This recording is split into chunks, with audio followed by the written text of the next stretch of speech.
Shabbat Shalom, Abanawa Shabbat Shemaim, Kodash, Aya Shumka, Yahweh, Malakwithka, Taba'a, Madazaka, Aya, Isha, Ba'arataza, Kawa, Aya Bashemaim, Natalinawa, Lakhom, Kal, Yawom, Masalakhlanawa, Kabawafnawa, Kasalachnawa, Kabawafiyanawa, Wala'a, Tabiyanawa, Wanasa Yawan, Abal, Ayashononawa, Mayan, Rai, Kaya, Lakak, Amalakwat, Waha'ala, Wa'atap Haraf, Lawayamnam, Aman. All right, good morning, good afternoon, and good evening, everyone. Shabbat Shalom. Today's date is March 25th, 2023.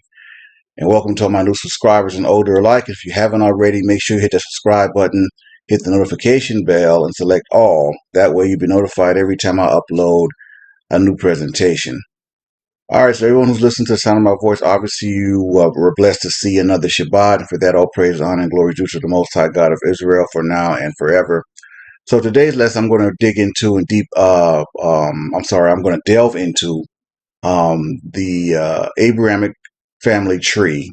And I did a nice visual graphic of this that illustrates, all the branches of Abraham. All right, and just real quick, the children from Abraham and Keturah, they are considered Hebrews, but they're not Israelites. All right, I've said it before, I'll say it again. All Israelites are Hebrews, but all Hebrews are not Israelites. All right. So that being said, let's go ahead and get into today's lesson. I hope you all are having a nice, peaceful Shabbat, and I wish nothing but peace and blessings on you and your family. So until next time, this is Dr. Ephraim signing off, saying Shabbat Shalom, elect. Abraham's family tree and the visual graph of Haplogroup E and the formation of the ancient Israelite nation. Let me start off by saying first, for the unlearned, if you will, let me state for the record. First and foremost, you have to have faith in the belief in who we are. You have to have a faith and belief in the Most High. You have to have faith and belief in the Torah and all the things associated with it, okay? That said, when you haven't believed that the curses in Torah or the book of Deuteronomy fit the Negroes and the Negro races all over the world and so-called African Americans that went back into slavery by way of slave ships, Deuteronomy 28 and 68, you don't need the actual DNA of Abraham, Jacob, or Isaac, okay? Because these people who you believe to be Israelites had a wide DNA haplotype, as all men do. Flesh and bones, right? They weren't ghosts walking around. They were flesh and bones. They were human. All men have a wide DNA haplotype. The Torah spells out in great detail what this DNA tree illustrates. Now, we can talk about logical sequencing and logical conclusion, but truthfully, it's just plain common sense. I mean, a person of average intelligence can put this chart together because it's literally laid out for us in Torah by the same Most High God who you claimed and profess to believe in, but somehow doubt his DNA coding of the children of Israel, whom he chose above all nations. Now, how does that work exactly? Starting with the slaves who were on those slave ships, and their Y DNA has been identified as E1B1A. Let's start from there. Go back to Torah and let it tell you which men those slaves descended from, and match the haplogroups appropriately. This isn't Chinese math. The spirit of ignorance is only prevalent if you feed it and desire to remain in that state. The slaves on those ships whose DNA is E1B1A are the lost sheep of Israel. Obviously and clearly, they have to be the seeds of Jacob.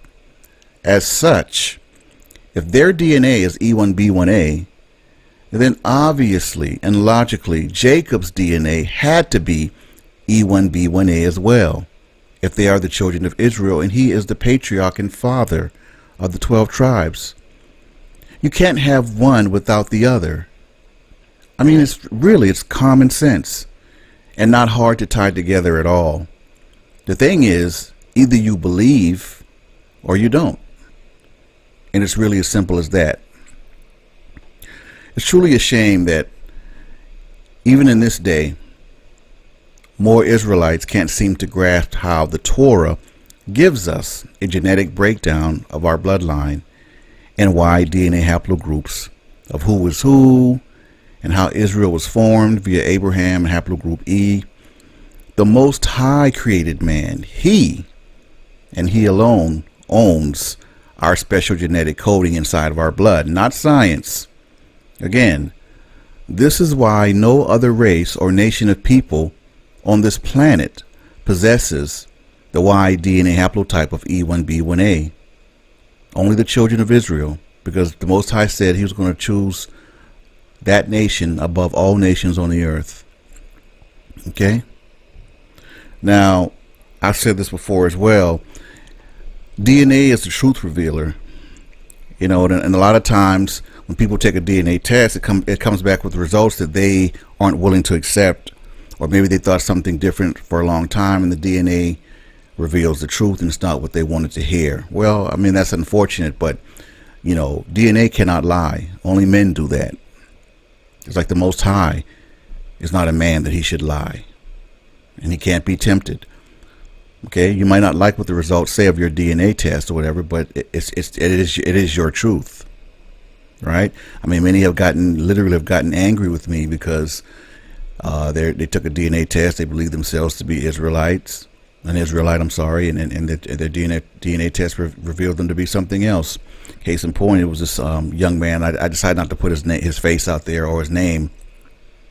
But he came by one of our communities, and you know, clearly, I mean, if you look at him, you know, initially he looks, you know, like he definitely has some features in him that's not Negro. But you know, if you look at him in a general sense, he looks black. But come to find out, when he took his DNA test, came back, he was E1A. Well, what is E1A? Many of you might be sitting there wondering. E1A, my people, was Ishmael. So this man was a genetic Ishmaelite. Literally, he was directly descendant from Ishmael, and he was so disappointed. You know, he didn't see just how great and profound that in itself was. He just was disappointed that it didn't come back that he was E1B1A, and then he got upset, he got angry. You know, started saying a bunch of things. I just told him, hey, look, man, you don't. I said E1A. I was like, listen, I've talked to a lot of people. Right? I've never met a direct descendant of Ishmael. I said, do you know how large and how profound that is? You know, and I think once I kind of started talking to him, then it kind of started hitting him, but he was disappointed. I get it, you know, but his DNA was his truth. He's a descendant of Ishmael. All right. I mean, and a lot of them, they start trying to discredit the genetic DNA teachings, which, you know, is kind of hilarious. Because the Most High is the architect of our DNA, and no man can dispute or refute that. But, you know, it's not about what you want or don't want to accept, though. Your DNA, again, will reveal with 100% accuracy what your Y DNA haplotype is and which nation/bloodline you come from. I mean, I get it. A lot of you have either thought, claimed, or would like to be an Israelite by blood lineage. Never mind you still being able to sojourn for the Most High to consider you like us. But either you possess the E1B1A, Y DNA of Jacob, or you don't. If you don't, you are not a genetic Israelite. It's as simple as that. And it's of no consequence who believes that or who doesn't. It's the 100% unadulterated genetic truth, and nothing you or anybody can do or say about it. All right? So, that being said, here's the breakdown of Abraham's family tree as it relates to Haplogroup E and the formation of the ancient Israelite nation. Haplogroup E1. All right? You won't find anyone on the planet with this haplogroup because it belongs to Abraham, the man himself, the father of many nations. All right? And for a long time, Abraham and Sarah couldn't have a child, so Sarah gave him permission to have one with his bondwoman, Hagar, and Hagar bore him a son, Ishmael. That was Abraham's firstborn son. And as such, so it makes sense that Ishmael's haplogroup was E1A. That haplogroup belongs to Ishmael. So anyone who takes a DNA test and has an E1A haplogroup, congratulations. You are directly descended from Ishmael. You are an Ishmaelite.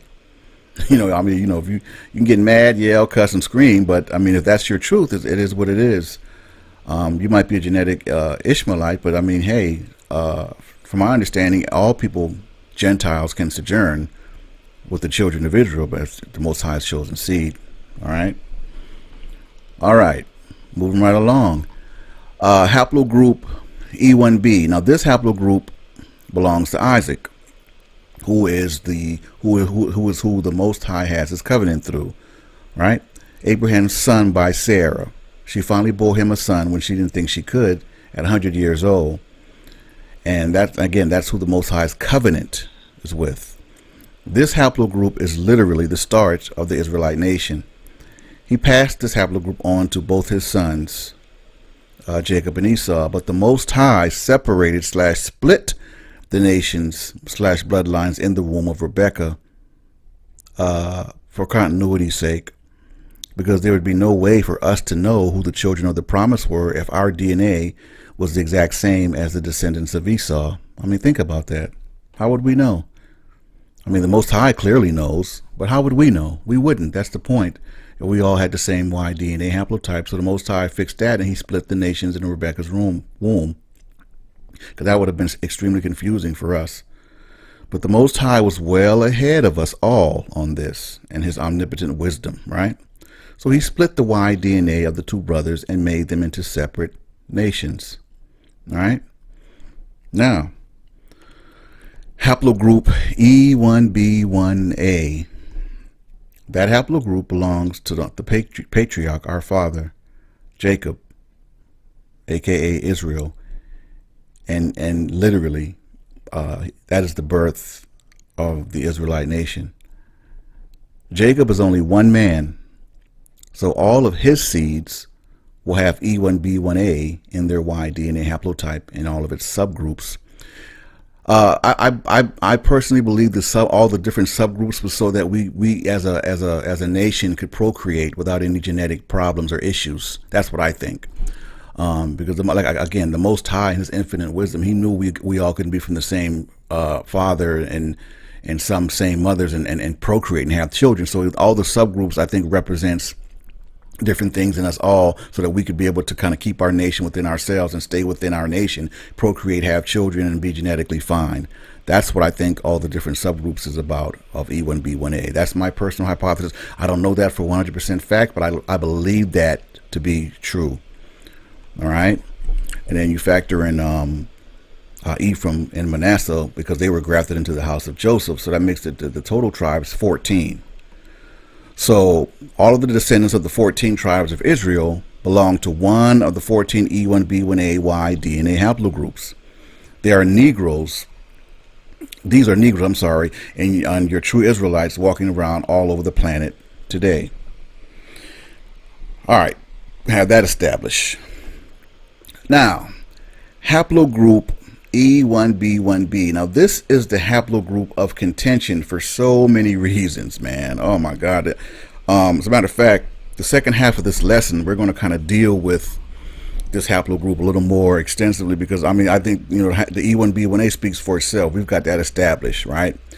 But haplogroup E1B1B, this haplogroup is actually Ham's bloodline. Ham, right? And this haplogroup belongs to Ethiopians, the original Egyptians, Africans or the Canaanites, and Libyans. But for some reason, the seeds of Esau defaulted to this haplogroup as well. Why? I honestly can't answer that. I really can't. Only the Most High can.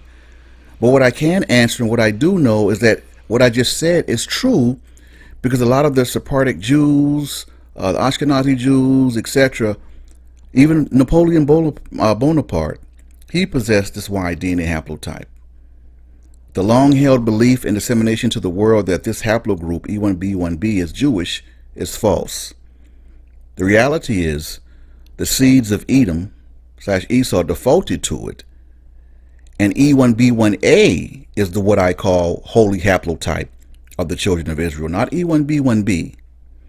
E1B1A is not Hamitic, and this does not hold up to genetic scrutiny, like at all. I have labored hard and diligently to continue to bring you all of this truth, when the reality is some days I felt like saying, you know what, I'm not even going to deal with it. And I'm taking hiatuses, but I can't leave you guys. I love my people too much. No matter how many devils come my way, and they've been getting less and less over the years, which is cool. But it's all for a purpose. I love having a platform and being the voice that you guys, my true supporters, listen to and support me, and that's great. All praise due to the Most High, by Yehoshua HaMashiach. And we're going to continue to deal with this. So let's go ahead and close this section down and just go to the next slide and section, dealing more in depth with haplogroup E1B1B, because that one is let's go to that one, to the next slide. All right, E1B1B. Man, the geographic distribution of that haplotype is as follows. All right, outside Europe, E1B1B is found at high frequencies in Morocco, and that's Northern Africa, over 80%. Somalia, over 80%. Ethiopia, over 80%. Now let's pause for a minute. So that lines up with all of the genetic data and DNA data that I've put forth in all of my lessons up to this point, that proves E1B1B is the bloodline of Ham, because all of those frequencies that I just listed, those are Hamitic peoples. Okay, they are Ham's children. So in that, there's no doubt. Okay, yet a lot of so-called quote-unquote Europeans possess that haplotype as well. Okay, so it lines up. Now let's see the visual of E1B1B. Let's see if the visual of what these people look like holds up to genetic scrutiny. Right? Let's see some Hamites and Europeans that possess the E1B1B today or even throughout history. Let's see what they look like. I bet many of y'all know this brother. He's probably the most famous Hamite in the world in existence. The 44th president of the United States, Barack Hussein Obama, he possesses the E1B1B Y DNA haplotype, and he is descended from his father, who's an African from the Luo tribe in Kenya. Okay, now he was referred to many a times as quote-unquote African American, but the reality is he is not African American. He did not come or descend from the slaves that came to this country via the transatlantic slave trade. All right, but what better person to use as the face of the Hamitic line of E1B1B than Barack Obama? Everyone knows him, right? But there you go. He's from his father, the Luo tribe in Kenya, and they are Hamitic people. So Barack Obama is directly descendant. He's a Hamite. All right. So now let's see some Europeans who possess that same haplotype. This is just so intriguing, man. I mean, it's like, wow. I mean, because you can't deny DNA, man. I mean, your DNA is what it is, right? So let's see what the Europeans that possess this Y DNA haplotype of E1B1B. Let's see what they look like. And well, there you go. There's a really nice sample size of European men or European-looking men who possessed the E1B1B Y DNA haplotype. Now, I don't know about you, but I mean, clearly none of them look African or, have any African features or look Hamitic or anything. Yet, that being said, these men that we're looking at, they possess the same Y DNA haplotype as Hamitic Africans. So how do you explain that? Well, I'll tell you how I explain it. How I've always explained it. And I don't know why it's the way it is, but for whatever reason, between Jacob and Esau, I believe these men right here we're looking at, and all the European men that possess the E1B1B Y DNA haplotype, I believe them to be descended from Esau. That's what I believe. Because I do not believe they were descended from Ham. I don't believe that. But yet they possess Ham's haplotype. How did they get it? Like I've always said, they defaulted. Why? I do not know that. So please stop asking me. I do not know why Esau defaulted to E1B1B and Jacob E1B1A. I just know that he did. And I believe these men we're looking at to be descended from, I believe them to be Esau. Okay? It just adds to the fascination, right, of this whole DNA thing. I mean, I'm pretty sure the Most High could have given them a totally different haplotype, but he didn't. They possess the same haplotype as Ham. I don't know why. We just know that they do because we have the data and we have the images of what these men look like. Okay? So don't get it twisted. So, but anyway, let's go ahead and wrap this up. Hopefully I covered the breakdown of Haplogroup E and as it relates to the family tree of Abraham. And like I said, sometimes, we get more questions than answers, but hey, I love doing what I do for you guys. I look forward to the next presentation, next lesson. So until then, this is Dr. Ephraim signing off, saying Shabbat Shalom, elect.